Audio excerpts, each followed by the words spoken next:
think this is a great moment to take it to Decoding the Messes, because you've actually said something that reminds me of my frustration, and I think it's a frustration that a lot of people can relate to.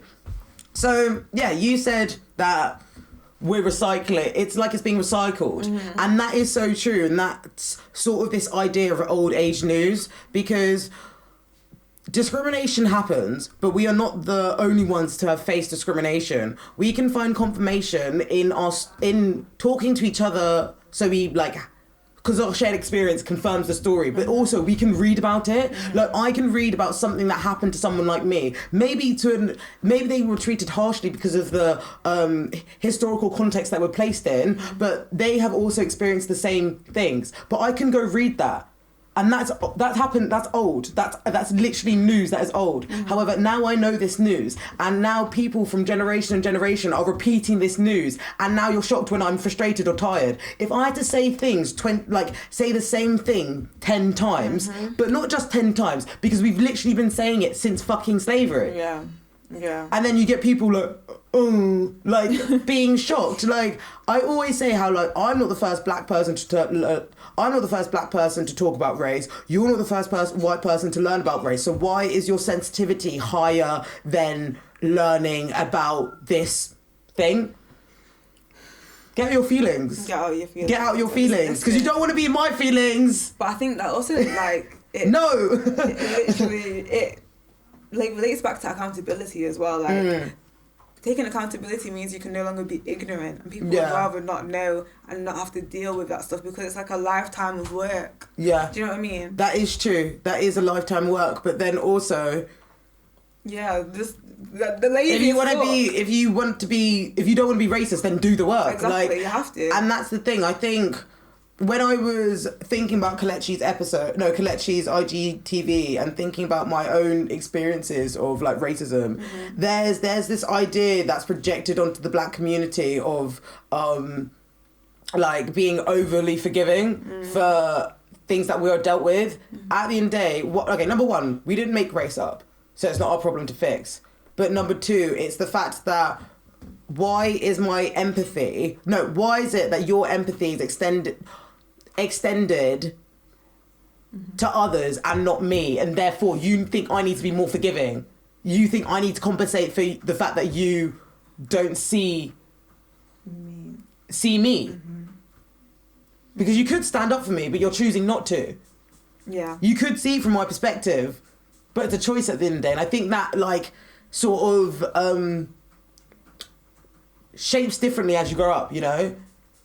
Absolutely, and it's shown differently as well. So obviously when we're younger, you're not going to work as well, so it's in the work environment, it's the microaggressions, but also not being stood up for, and kind of having to defend yourself and going through certain situations that you wouldn't go through if you were a black person. Exactly. And I want to go back again to that thing that you just said, but people around you, white silence is violence. Mm-hmm. So if you choose to be silent, that is still a choice. Mm-hmm. Mm-hmm.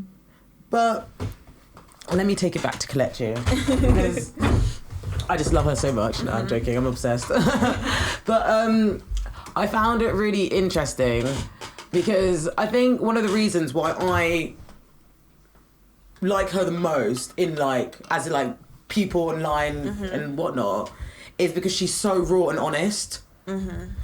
And I love how she talks about her growth as well, because especially when it comes to our experiences that we are met with, we want to react because we want to fight for ourselves, but also fighting for ourselves can be quite challenging.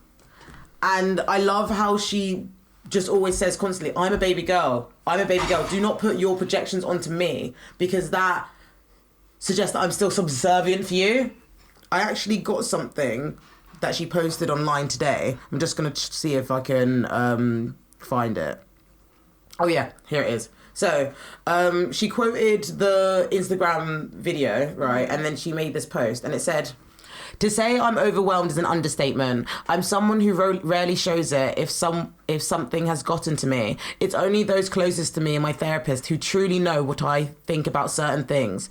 Anything I put on my socials or the podcast is less than maybe 20% of me.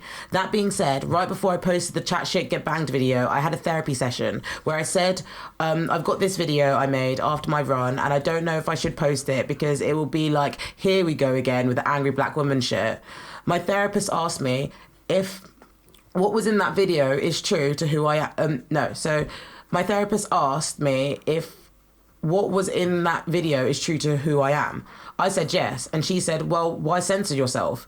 It doesn't matter who doesn't like it. It's your truth and have a right to live it. And so after my session, I posted this video on Insta and Twitter. Initially it was quiet. And then out of nowhere, people started sharing and quoting what I said. So it's like got 750k views on Twitter. Mm-hmm. And I was really affirmed by the fact that she spoke so clearly and eloquently on this matter, because I think for so long now, we've worried about how we can talk about race, that we didn't talk about race, mm-hmm. but you've got Kelechi out here unapologetic. Like, you're going to hear what I have to say, mm-hmm. you know? And that has given us so much more confidence to cut ties with people who don't respect that communication, mm-hmm. but also it, like, well, it's just affirming, isn't it? Yeah, I agree. Chat shit get banged. Yeah, I agree. I think as well, when black people are speaking about race, and I guess the term like eloquent as well is often used, but I think we should just listen to all voices. So not everyone's going to be able to express themselves like Kelechi. I definitely know that I can't.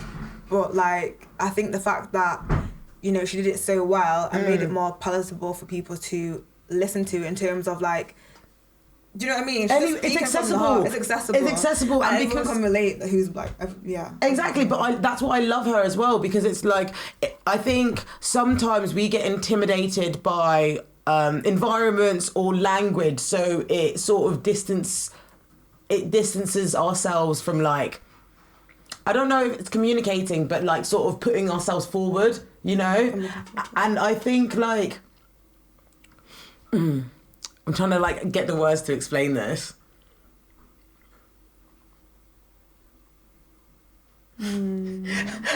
So, right. You got a lady like Kelechi. Mm-hmm. She uses accessible and relatable language so you feel like you can relate to her. Mm-hmm. And that means even having that sort of language that reflects your feelings, it gives you confirmation in self. You know you're not mad, you know? Mm-hmm. Like, I have been worried about saying the wrong thing or how I'm going to perceive across. As black women, we're always going to be, we've been conditioned and isolated to be perceived as angry. So reclaiming that is so fucking powerful. Yeah. Hence why I'm so sort of passionate about this theme of episode. Yeah, absolutely. You've been conditioned just to stay quiet as well. Exactly. And just to tolerate bullshit. But I literally know hardly any black women that tolerate bullshit as well. But I think in seeing that, you can grow confidence as well. Because you know you're going to be supported. Like, the people who support me the most are black women, definitely. Like, friendships, family-wise, it's black women. And I think that's who you can rely on at the end of the day, are other black women. Black women have saved me. Yeah, they've saved me. They've saved me countless times. Yeah. Multiple times, from different walkways from life, whether that's my peer or whether that's my auntie. Mm-hmm. Like... Mm-hmm. Where would you be without, obviously we are black women ourselves, but without that kind of black women love and support, I don't know, my life would be definitely different. That resilience as well. Yeah. Resilience, but also sensitivity. Yeah. And like, just softness. I think resilience can be, and like strengths are used as like stereotypes. Actually, completely true. Like, you know what I mean? We're not even necessarily, it's not like we're not that either, but I think people use that and try to say that that's what we are, but we're so much more. No, but that's the thing. No, you're so right. Like, it's that whole idea of saying to someone that they're a strong, independent black woman, and it's like, oh, you're strong. So, but by saying that I'm strong, you're saying that you won't help me, or exactly. you won't. And so you can handle more. You can handle more. You're good on your own. You know. So I think again, it's that whole idea of like being thoughtful with your language, and that's what Kelechi is. Like, she's a G. Another reason why I respect her is because she's just about it. Like, you can't give her that smoke and not expect it back, and that's what was made clear in that video, and that was what was made clear in the video Who Punched the Racist. Because for so long now, like, we've had to shrink ourselves, like, to accustom to this environment that wasn't rewarding of us, and well, it's not healthy. It's not, like, it's assimilation. So we've had to, like, assimilate, or we've been told to assimilate to the UK society, and, you know, we're seen as others, we're seen as aliens, and that's how we're always going to be viewed in their eyes. Because even though, let's say, I'm third generation British, I'm black at the end of the day, so I don't belong in the UK. And yeah, I don't know, it's just never good enough for white people. But of course they're racist, so it's what it is. I don't give a fuck. It's mad because it's like, if I look at myself now and I look at the protests, and I've like been really reflecting on, well, my experiences, everybody has, you know, and it's weird because I was faced with a lot of extremity, like, growing up. Meaning, like, I just always saw things at opposite ends of the spectrum, innit? Like, I'm not just black, but I'm South Sudanese, you know, newest country in 2011. So it's not even like, so even the current political state is so distorted by the like government. Do you know what I mean? It's not like had the time to fully rehabilitate, and every time it has been able to rehabilitate, there's been internal violences which has broke out into civil war, which distanced itself. So I was talking to my friend actually the other day, and she said this thing, and I thought it was really helpful. She said it's like the more intersectionality you have, the more awareness you have. So even growing up in Windsor, which is a different extreme, it's not like I was just growing up in any ordinary small town. I was growing up in a town that reached fucking like monarchy and English values and traditional values at that. Like, it's weird because I've already always faced with such extremity. I used to be very defeatist when I was younger, so like I would be very blunt in the way I talk. I'd be very dismissive, because it's like I don't need to just be confirmed by what I see around me, but I can be confirmed by the old age news that I've read.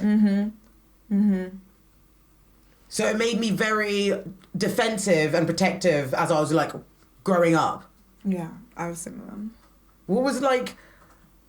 Well, I mean, this episode, I want to call it You Picked the Wrong One. It might change, I'm not too sure, depending how it went. But how was, I guess, navigating those spaces in school? It was difficult, I think, because it's never, like, for me, it's never been a situation where, like, me and my family are the only black people kind of in our lives. Like, I had family in Huddersfield, family in Birmingham. We had a lot of family friends within Manchester. Like, we went to church, a black church. Yeah. And so when I was younger, in primary school and stuff, everything was fine. When I entered high school and we moved to Sale, which is a predominantly white area, like, white middle class area. I went to a grammar school, white middle class experience, and that's when I think my perception of myself changed. And so, you know, compliments my parents would give me, I kind of was like, that's what they have to tell me, because they're my parents. But I think I really began to, like, question myself and, like, the colour of my skin, and I started to, like, it was a weird relationship. Like, I didn't necessarily hate myself, but I just was very wary that I was black, and it really played negatively on my mental health. You know, I was like, you know, people said racist things to me, and I just used to brush it off. But, like, the rage inside of me was definitely there. And, like, as you said, you were dismissive and kind of very blunt. That's how I became to, like, my family. And I wanted to kind of please my friends, as mad as it sounds, like a bunch of, like, Do you know what I mean? I was kind of Sorry. pleasing because I knew that, like, in terms of, like, looks-wise and whatnot, I wasn't desired. I wasn't desirable. You know, I wasn't necessarily praised or anything. And it was just weird. Like, I didn't think I was pretty. It's mad that you say at that age as well, because in psychology, there's actually studies to show that between 16 to 21, our values and motives are governed by peers, and how that affects with rejection, how that affects with risk taking, and there's multiple studies to say it. I can actually relate to that. Honestly, it's weird. Like I was talking to friends, and I think that's another reason why I'm so why I like psychology, and I think I've been used it to understand my life and understand the consequences of, or not the consequences, but the impacts of intersections / institutions on my life. You know, because I was similar. I was quite blunt when I was. No, I was always an energetic child, innit? Like, I've always been an energetic child. I've never been able to hide my feelings, like, at all. Like, not at all. Like, you see my energy in it. Like, I'm a force. And I was an upbeat child. I was a happy child. But my mum always used to say to me, like, Sarah, like, if someone gives you nonsense, like, you give them nonsense. Like, you let them know that you're not the one, right? So I've always, I guess, like, been aware of that energy. Do you know what I mean? Like, just at that force, you know? But I think when I was younger, and because of, like, you know, code switching, being the only black person in a white environment, you do tend to, like, well, I tend to, like, assimilate a lot, just sort of go with the flow, well, go to their standard, just because no one was going to fight for me, innit? No one was going to support me. Like, would everybody want to do the thing that I want to do, that I suggested? Probably not. So, like, I just went with it. And it's weird because of that, it made me find genuine interest, but also when I was alone, I was like a different person, you know? And then I went to boarding school and everything, like, heightened, like, completely. It's funny because, well, no, it's not funny at all.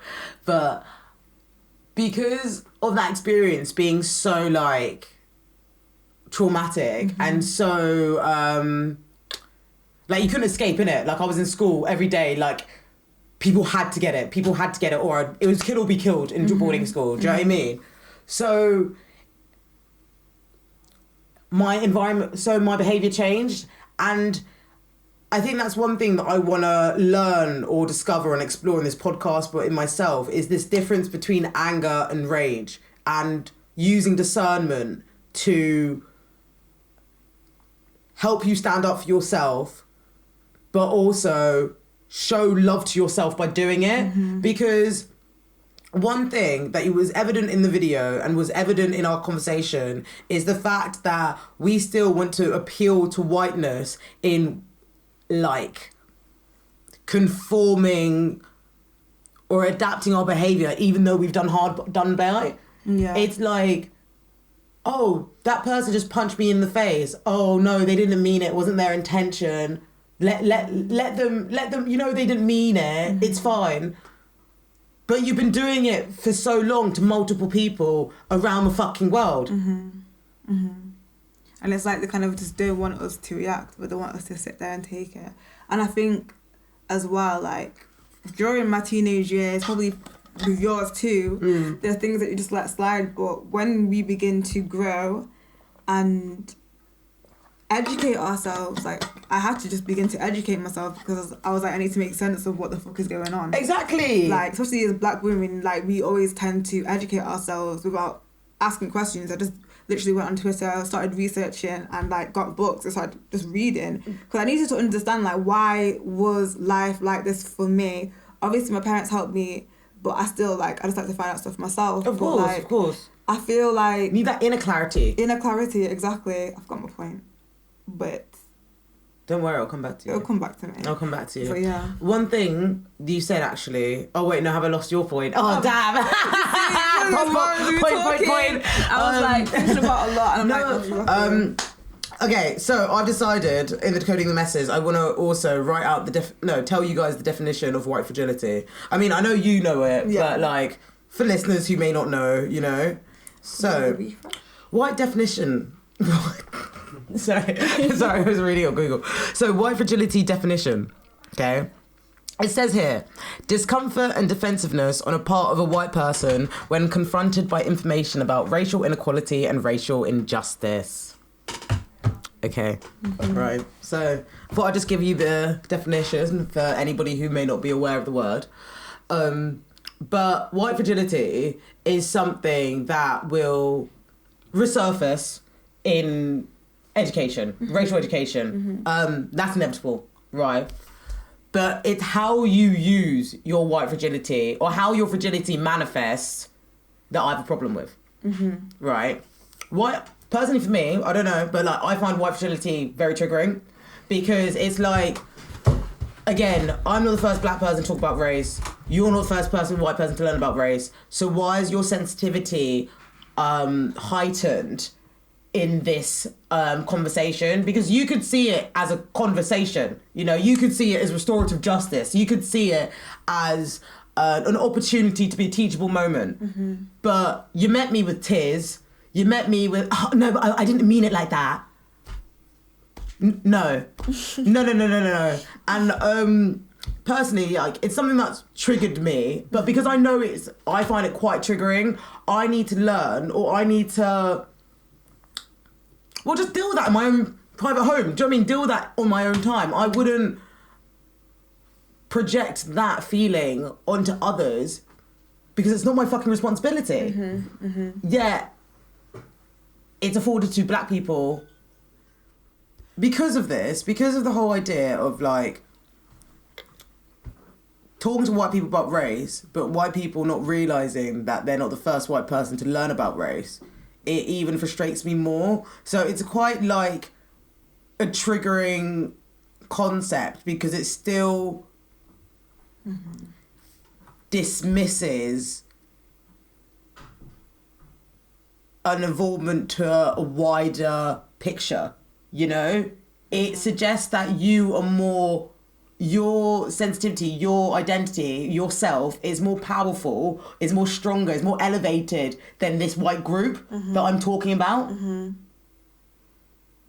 How does white fragility make you feel? Frustrated. So white fragility can like obviously take different forms. For me, it's white tears, as you said, as you mentioned, and specifically with like I've dealt with it with mostly white women. I don't really think, not really white men, definitely mostly white women, and just, you know, being kind of like demonized or vilified, or somebody's kind of just like, Feya doesn't like me, or this by like white women. Well, you know when you just don't do anything wrong. Nothing wrong. And it's kind of more so about them wanting to possess me, is what I've realised. And let's say it's in response to me not responding to a text message fast enough, or me not giving the answer that they wanted to hear. That is kind of you wanting to possess how I react to you. Or like control, how I react to you. It's like... Everything you said was straight facts. Everything you said was the truth. Literally. And that's manipulation. It's mad that you sort of... I won't go completely into it because I'm literally keeping a whole episode just for my experiences with white women. Yeah. I'm just keeping an episode with it. Yeah. Because it's been that fucking mad. That'd be interesting. So... I spoke about this in my in a talk once, and essentially you've got white fragility, right, which is a concept, but also you have women as people, but also as socially constructed as well.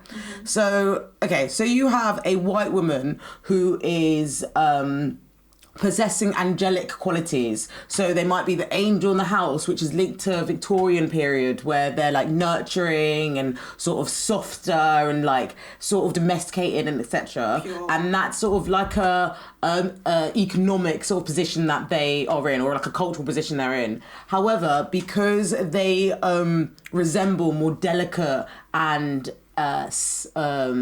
softer qualities, they are going to be their feelings are going to be validated more because they aligned more with the angel in the house narrative, right?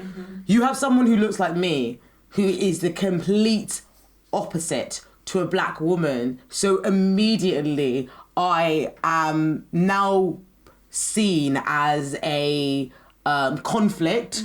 I could even be seen as a threat because it's like, oh, this white woman who's so delicate and so pure, we need to protect this purity. We need to protect this angelic nature. And because a black woman does not fit that category at all, because the world wasn't made for black women, they see me as a threat.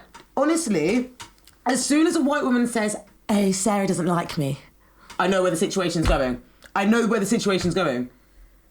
Or, oh no, she has a problem with me, like, I don't like her. And I'm just like, I haven't even fucking, do you know what I mean? Me there with fucking, like, book in one hand, notes, pen in the other, just writing. Honey, I really don't care about you. You have no involvement in my life. And I think that's part of the problem for them, is that they want to be cared about, or that they're so used to being nurtured to, or being an idealistic woman. So they're disrupted when someone doesn't entertain it. Exactly. And it's so odd to me, in like white womanism. It's odd to me because, you know, they still obviously are subject to patriarchy. Like, they still obviously, the men are still misogynistic towards them. Exactly. But the thing is that they'll always choose their race over their womanhood. And I think that's what I've read in Bell Hooks, is like anti-woman. I literally was about to quote her. Yeah, they will always pick that aspect of their white race over their womanhood. But that's how they measure equality. They measure white, like, in this aspect, like, white women are measuring their equality with the same status to men. So because they experience, because obviously patriarchy is there, and they don't have, so patriarchy is theirs. There's the power, right? There's a power that's been taken away from them. However, in race relations, the power is still there because they are more identified with white. Yeah. And that is, Bell Hooks also said the same, compared the narrative to black men. Yeah. She said that black men, to them, their equality is to the white man. Because they are men, patriarchy isn't the power. They're all navigating men's spaces. However, because it's racialized, they are going to be put less than, you know? Yeah. And so, because then you see a woman who has the patriarchy, who is also navigating in a world that's that has the patriarchy, now you reject or challenge the black woman because that's what your perceived potential or want to be equals are doing. Exactly. And because they still strive, they have to unlearn that want and that bias, like a lot of, and they don't want to unlearn it, basically. Like, that's why we're still where we're at today. I think white women need to do a lot more, and I feel like even in the friendships and just how, like, they view their black women friends, they need to just do a lot more in unlearning, because you still hold them up to a stereotype and you put them on a pedestal. And, like, black women are not protected at all when they fall. And it's just like... Yeah, no, actually, you were going to talk about... so we see how black women aren't affected in day-to-day lives. And I will speak about sort of social circles at the moment. But do you want to tell us a bit about Megan Thee Stallion? Oh, yeah. So, Meg Thee Stallion's situation... I just know a little bit about it. I don't know the full details. But... just her being unprotected on the internet, and situations a lot of black men were kind of attacking her and standing up for Tory, who literally shot her in the back of both of her feet. If anyone doesn't know, Megan Thee Stallion is a I hope you know her. She's sick in it. Yeah, she's an amazing rapper. She's so likeable and she's so cool, and she does her like cute makeup, and she's just a G out here. And she basically got shot after, it wasn't like after an after party. No, after on the way home, I think they went from somewhere, I think Kylie's house, something like that. And she got shot in the back of her feet by Tory Lanez, who's like a well-known singer from Toronto. And I think it was after an argument, she got out of the car, was walking away, and he just shot her. And like, yeah, she was put in hospital, and the whole incident following that is that the police came basically, and they were mistreating her. They saw that she was bleeding and still made her like walk and put her hands up and just kind of delayed their response. And during that whole entire time, she never told anybody that it was Tory that shot her, even though we kind of guessed that it was him. But to protect him, she didn't want him to get hurt by the police. Yeah. So. Because then again, look at a black woman protecting a black man. Because there's no other community that will do it. Not even say that. There's no other community that will do it as much as black women. Never. Never. It's weird because it's like it must be obviously conditioned into us, and only when these kind of situations happen do we realise how fucked up it is. Like our allegiance towards black men is not reciprocated and it's not mutual. It's, probably a part of patriarchy as well. But then there's also kind of a love there, like that I even have myself for black men. So much love and protection. So much love and you want to protect them and you want to love them, but then after so many times, you have to protect yourself. We see the light in black men that the world doesn't. Yeah. Whether that's for our brothers, our friends, our fathers, etc. Like, we see the light in black men. And we see black men, like... In their entirety. Like, I have a brother, uncles, I have my dad, like... I see them not as people paint them out to be on the news. And then they also see us in our entirety. Yeah. So we need to also look at that kind of disconnect as to why they still don't stand up for us the way we do for them. Yeah. And I think a lot also boils down to self-hate. Yeah. They don't know how to navigate that. Because the thing is, obviously, we're all healing from our wounds. Like, they might not be as, I don't know, present in the forefront in others than other people. But there is something about being like stood up for loudly and being loved loudly, and this whole sort of like, I've got you, but like, with conviction, like, you're not asking for much. Like, I'm just asking you to do what you do for other people that you respect, because that's what I do for you. But I think it just boils down again to, they don't respect us. But why is it? I'm like, for me, like, I know it's society, but you can also go against what that's telling you. Yeah. So I think it's also then looking at men and how fragile they are, like, in their masculinity, that they would literally rather shoot a black woman than do the right thing. Yeah. And that's what is fucked up. Because even when you look at I don't know the exact statistics, but black women are most likely to be killed by a black man. And it's most likely to be someone that they know. Most likely to be raped by someone that they know who will probably be like a black man. Like, I need to get the statistics, I'll send them to you after, but like, it's just fucking disgusting. Because we're not actually protected by them, we're actually being hurt and brutalised and abused by them. And I think they need to fix up. What else can we do as black women rather than always telling them to do stuff? Like, it has to come from within. Exactly, because the thing is, it's like, another thing that Kelechi mentioned was like, people say end racism, say no, show racism the red card.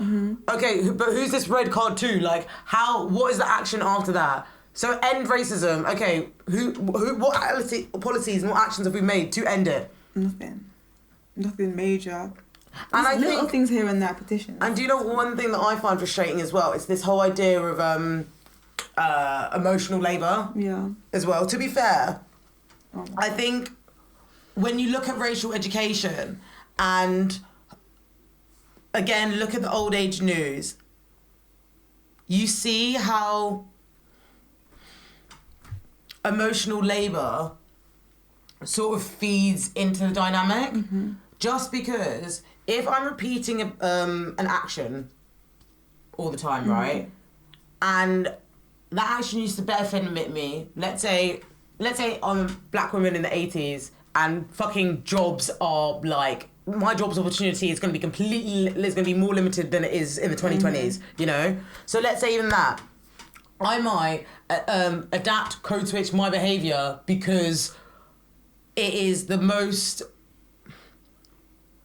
constructive for that moment because I know the pressures at the time. However, because of incidents like that, a lot of racists think that, you can teach me. That's okay.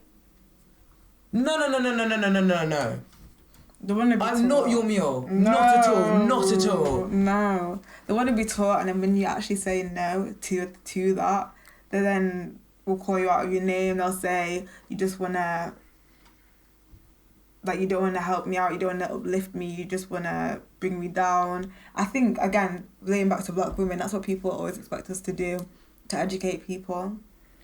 Constantly, like, I had actually a really weird experience with not just like people thinking that I can educate them, but also people thinking that they have no involvement in what I've experienced. I'm just getting the status up because I literally, like, this is when I was moving like a Facebook mum, like in June, because I was just like, nah, these racists are gonna get. Do you know what I mean? These racists are gonna get it today. So on Facebook, I guess I've just been sharing more, as a lot of other people are, in social media because of response to this Black Lives Matter uprising. But because of that, it's allowed people to think they have no involvement in situations. I mean this to say, like, if you went to my boarding school and you saw racist things happen, you are involved. Yeah, you're complicit. It's as simple as that. It's as simple as that. But there's this idea that people can spot out racism out there, but not in here. So that's when, you know, when people used to be like, oh, it's only worse in America, blah, blah, blah. You're distracted. You're distracted with the own racism that's on your doorstep. Because you can look at that neighbour, but you can't look at yourself. It's like they don't want to...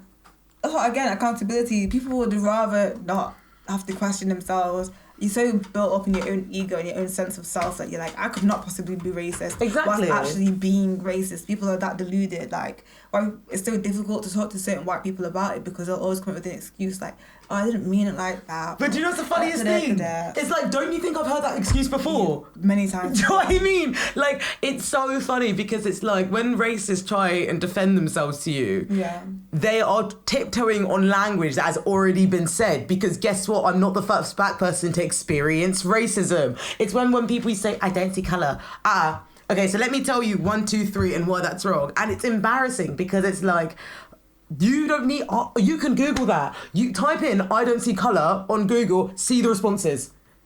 And you use that. So how embarrassing, how basic do you have to be without, do you see you're not just regurgitating the same cycle? And everything. But then it's just mad to me because like white people who have claimed to be, you know, read a few books or an ally or educated, use those terms. And I think after reading a few books now, like after following a few Instagram pages during lockdown, people now believe themselves to be an ally, but it's not just about looking at Instagram, you've got to put it into action. Do you know what I mean? It doesn't matter what you share or what you repost, it literally has how you provide action and how does that maintain on a long term. I want long-standing change. Like, don't deal with the symptoms of racism, deal with the causes. Make sure the causes that you created historically, and also deal with the people around you, like properly deal with the people around you. Treat them better than what you're treating them. Because, like, let's say you have your friends or somebody you work with, literally treat them better. That's where it fucking starts. Not just reading stuff on, like, Google. You need to actually treat people around you who are closest to you. If they are black, better. It's that simple. I found my status. Let's see. Okay, so this is when I was moving like a Facebook mum. It says, I'm a dickhead in recovery. I say this because though I know better, so I do better, I can still move mad anytime. If you went to my boarding school and now drowning in white guilt, refrain from messaging me or commenting on my posts.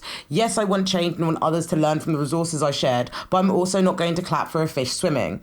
You watched how I got treated and you said nothing. Some of you were even involved in attempting to get me suspended on multiple occasions. To those who actively tried to destroy me, it will never be well with you. To those who want to learn, read and go. You do not need my justification to be woke. No lies. I like that. I because that's the thing, like, I think okay, so we experienced this racism, right? Racism was obviously bad, so I want to fight for myself in this racist action. However, because I'm repeating this racist action, I'm actually performing a behavior that isn't, like, that I don't want to do. Like, so let's say someone's being racist to me and now I'm gonna have to cuss them out, but then because I'm at a boarding school, I have to cuss them out in a way that's individual to them, because I'm not just getting it from this one teacher, I'm getting it from teacher and then this pupil and then that pupil and then this pupil. So when I tell you that I'm disrespectful, if people tell you that I'm disrespectful, believe them. Believe them, because it's like, I've had to watch my tongue, not watch my tongue, fight for my corner, kill to not be killed, but also heal so much and take myself from such toxic environments that were forced upon me because I was darker than a lot of people around me. And that's the truth. It's this whole idea of like, oh, do you know what I get as well? So basically at boarding school, a lot of teachers used to see me as like their Project Negro. They used to like, sort of be like, how do I explain it? They used to be like, oh, Sarah, you're getting so better now that you're here. Like they used to like, essentially at the first, some teachers, when I first met them, they used to think I was a problem child. And then as I was excelling in school, they were like, oh, well done, you're really like taking advantage of what's being done on, like what's being put on you. And I just thought it would be disgusting, because it's like, okay, you're saying I'm doing good right now because I got an A in this thing, but 3 days later, 3 days before, when I was getting screamed at by people, where were you to be seen? Yeah. It's disgusting. It's disgusting. Like, another thing that I want to add as well is this relationship with power, emotional intelligence, and race. Because I believe that a lot of racists aren't emotionally intelligent. Completely. And I also believe that when we're met with racism, we might even be surrounded by people that identify as allies or identify as not racist, okay? But they will be like, oh, be the bigger person. Don't rise it to it. Violence isn't the answer. And I just think that's so problematic, because it's number one, right? Someone who is white cannot tell me how to deal with my racism. Facts, right? I live in a racialized body, so you do not have the insight to tell me how to feel, tell me how to behave, and tell me how to respond. You might love me and you might care for me, but if you love me and care for me, then you accept me in my entirety and you understand why that reaction happened or that response occurred, right? I also find it extremely problematic when white people suggest, I mean, to be fair, black people and people of colour can do this too, but I'm talking about white people at the moment. But when people encourage you to use an experience for personal development, I find it really, really fucked up. It's like, okay, so this person has been racist to me. Oh, be the bigger person. See how you can move it from it. Let it fuel you. I'm not going to be funny, but racism isn't an opportunity for a creative project. It is something that has been placed upon me that about fucking for centuries of harm to multiple people that look like me. So for you to say, oh, grow through it, you're spiritual bypassing a situation, A, because you're not in a relationalized body, B, because you still want to take power and how to sort of communicate it, because you never know, you might even be fearful of me.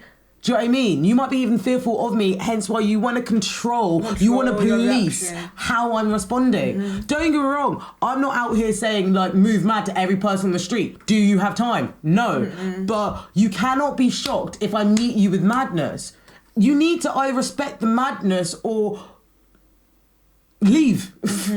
Get out. Like, honestly, like the amount of times when I was in year 10, I would don't get me wrong, I would call out racism, but it was like I'd just make people feel very blunt. No, I'd make people feel very awkward about what they said. So I'll just be like, oh, you do know that's racist. That's embarrassing, isn't it? Like, to say that to the only black person in the room. And I'll just look them straight in the eye in a group of people. So they'd be like, and just stutter. So I'd be like, okay, job done. Like, now I can move to my next fucking lesson. Do you know what I mean? Because it was that common. It was that it was that on a consistent level.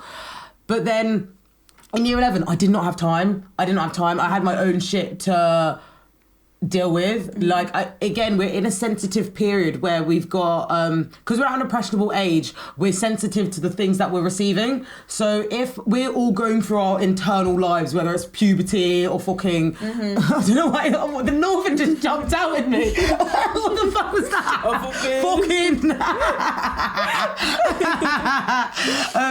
But because, sorry, I can't lie.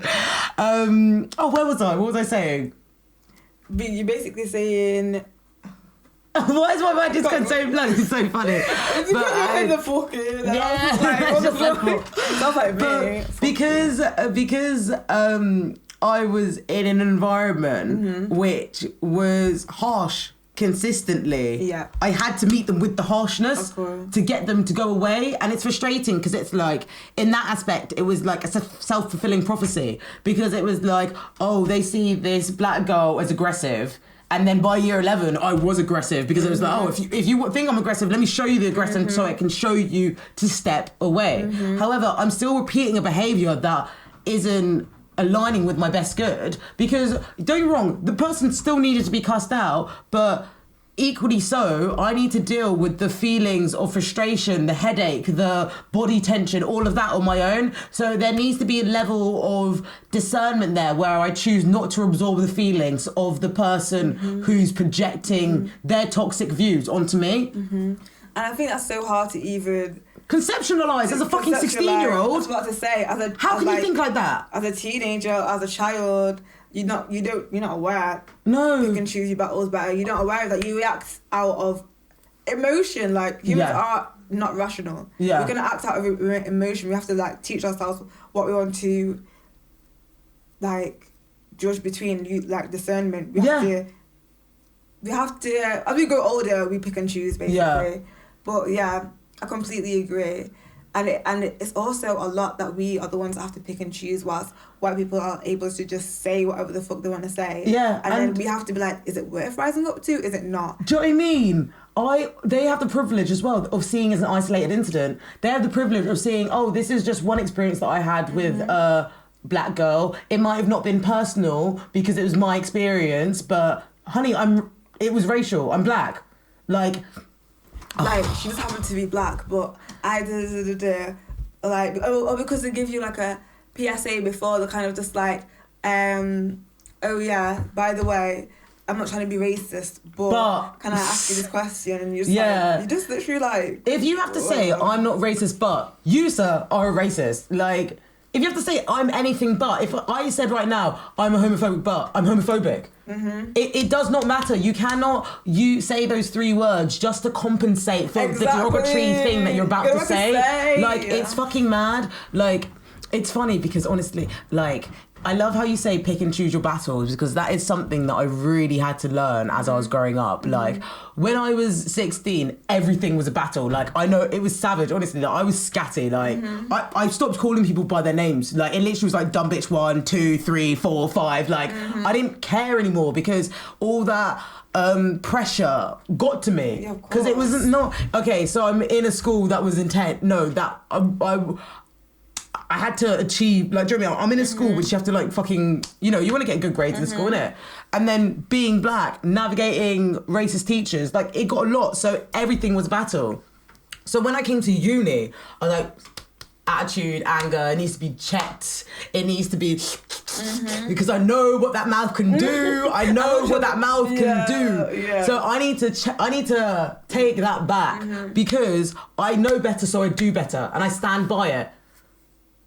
But in that process, it actually, it was a hard process to learn because in my past experience, I had been defensive. completely warranted, but I'd been defensive. I wanted to take that everything that was related to that for defensive away. So whether that was anger, whether that was standing up for myself, or I would stand up for myself, but like, you know, when you call things out on the spot and you don't let people know how they fucking tested you. I removed that element of my life because to me, it was so... I don't know what the word is, but it was so mixed in with the rage and the anger that I felt at boarding school. So when I came to university, I was like, oh, wait, anger. No, I checked the anger. I checked what I guess I determined my ego to be, yeah? And then came to uni. Am I not still black? Yeah. Am I not still black? It doesn't matter how you police your mind. You're still going to be black. And that was such a bitter pill to swallow. Like, I find it, well, I'm repeating myself again, but like, I wanted to lose all the characteristics or mannerisms that I associated with that period of my life because I thought it was bad character. I thought it was in a reaction to the horrible things I experienced at boarding school. So I wanted to release all of that. I wanted to take it all away. When I came to uni, I was like, yeah, new uni, new me, I'm gonna live my life. But regardless of what I did, I was still treated like a black woman. Because that's what we are. Yeah. And it doesn't matter. And I find it quite interesting because you say that like you had to kind of like, you acted more so out of rage, and my defense was definitely going like more into myself. Yeah. Like really internal. So when I had to kind of like really dig deep and try to heal. Yeah. It was like a lot of internal work because I just internalized everything. I took everything really personally. So when I came to university, it was more like, okay, Feya, start to kind of set boundaries. Yeah. And I've only really learned, like really recently, learned how to do that, like literally throughout lockdown. Set boundaries, speak when you're uncomfortable or when someone's like upset you. Because I'm just so used to just being like, okay, I'm just... And it just sits heavily on my chest. And yeah, I just find that really interesting. But again, like these are emotions and things that we have to go through as black people that white people don't have to go through because of racism, because of the colour of our skin. And we have to go through our 20s now unlearning that, or go through our life unlearning that trauma, whereas that's something that they don't have to do. And I think that like, it's just sad. It's sad. It's sad because it shows you that regardless of what you do, racism is existing with black women. Like I've decided to bring these two stories up because I think it just showcases how racism is apparent everywhere, and it's really just up to you and your sense of self and what you choose to determine with it. Like how you choose, but that is your choice and that's intimate to you, and that can be influenced by you talking to people in your circle, finding social support. Yes, I govern that, I advocate for that, but also it needs to come from within. Absolutely. So I want to tell you about two experiences, right? And it happened in the space of a week, right? Oh shit, yeah, you were there. You were there for one of them. Oh my god! Shit, yeah. So, oh my god.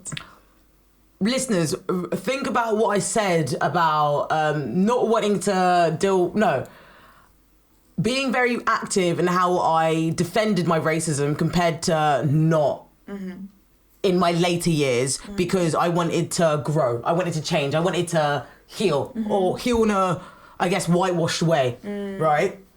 So we went out to the Grilla, right? We went to Grilla.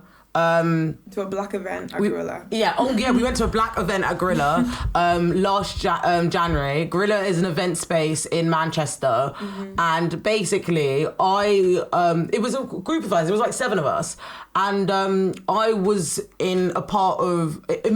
We came in different stages, sort of, but like I was at the back a little bit. Anyway, these security guards singled me out. Right. At first, I thought it was because I was drunk. but at the end of the day, like, I'm at a fucking club of everyone's fucking drunk, you know? Again, they singled me out. And I asked them, like, why they were singling me out. And they were making all this language, being really, really aggressive, like, sort of, like, pointing in my face, shouting at me, saying that I'm just being drunk, I'm being a mess. I remember I was with... Oh, I won't say the names. I was with two people, one black and one quite light-skinned, right? And basically, I just say to the security guards, oh, is this, are you doing this because of race? As soon as I said that, they ran away. They ran away. This white woman came over and was like, oh no, it's not about race, it's not about race. And I was like, so why did they leave? She's like, oh, it's actually because even though the girl that I was with isn't white, but because they were white passing, they were like, oh no, it's because your white friend said bullshit. I remember that. And in that moment, I was one of multiple black people that have been denied entry going to a club. Like, you can look on Twitter, Google, anywhere. And in that moment, I was like, shit, this is, I'm experiencing this. And it's mad because I've always been the darkest out of my black friends. So I've always noticed how I'll get more vim than the people that I'm around. But I didn't realise that it would be that bait. So that happened. So that's example one. Example two. So 5 days later, I have this girl who doesn't like me pat me on the head. She pat me on the head. And I didn't at first wanted to share this because I guess I was a bit embarrassed. I was a bit like frustrated. I was hurt and frustrated, but I was embarrassed because I am confident sticking up for myself. I am very, very comfortable, if anything, cocky with vouching for myself. So in that moment, I responded and I didn't react, right? But I bring these two examples together because you see how this one girl has belittled me. These security guards have belittled me in a way that is, you're not allowed in that space and talk down to me. So has this girl. And it was the same thing, but it happened at different times. And it just showed me, regardless of what you do, you're going to be black regardless. It doesn't matter if the bouncers were intentionally seeing me out because I was dark skinned. Yeah. Compared to the girl who didn't like me. Because no matter how much they may lie to themselves and say it wasn't racist, it was personal. They wouldn't do it to anybody else. But what's the common denominator? Am I not black, whether you're intentional or not? So regardless of your own input, your own perception in your mind, you can see that... Okay, let me ask you some yes and no questions, right? Let me break it down this way. If you push me right now, am I black? Yep. If you accidentally bump into me, am I black? Yep. If I go to another country and someone, I don't know, doesn't let me use their car, am I black? So do you see that intention doesn't mean fuck all? It means nothing because I will always live in a racialized body. Therefore, racism is always present. And this is why people cannot be shocked when black people of colour, meet them with anger, frustration, violence even. Because that was consistently projected onto us.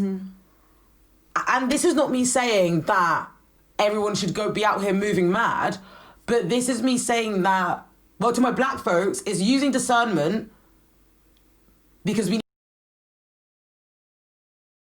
right? But then to the non-black people, it's me saying you need to respect it because there has been times where I've decided to be the bigger person, aka uni. There has been times where I've decided to move fucking mad, aka boarding school. But I'm still black regardless. So I need to make sure that my comfort, myself, my justice is satisfied for me. And you need to be aware. Anyone external to me needs to be aware that they shouldn't pick me for this battle of race and mental gymnastics and white fragility that's mixed with confusion and conflict because I won't meet them there because I don't have time for it. I've been in this simulation before. I agree completely. No, I agree completely. I just went on a bit of a tangent. I don't know what else to say. No, I agree completely. I think it's just, as you said, it's like one black person might react one way, but you really don't know how anybody else is going to react because we're not a monolith, like, because we all have our own thoughts and feelings and experiences. Exactly. And that are completely different to each other. So you can't just vouch and think, I can say this to my black friend and I can say this to another black person and therefore I should be able to get away with it because my group of black friends said it's fine. And like, that's not how life fucking works at the end of the day. Like, but the most disrespected person is a black woman in these situations. Malcolm X said it. Malcolm X said it and he knew it. Like, it's not a lie. I think, yeah, it's just always showing that we are not respected by anyone but really ourselves. But yeah, it's crazy. The Magician.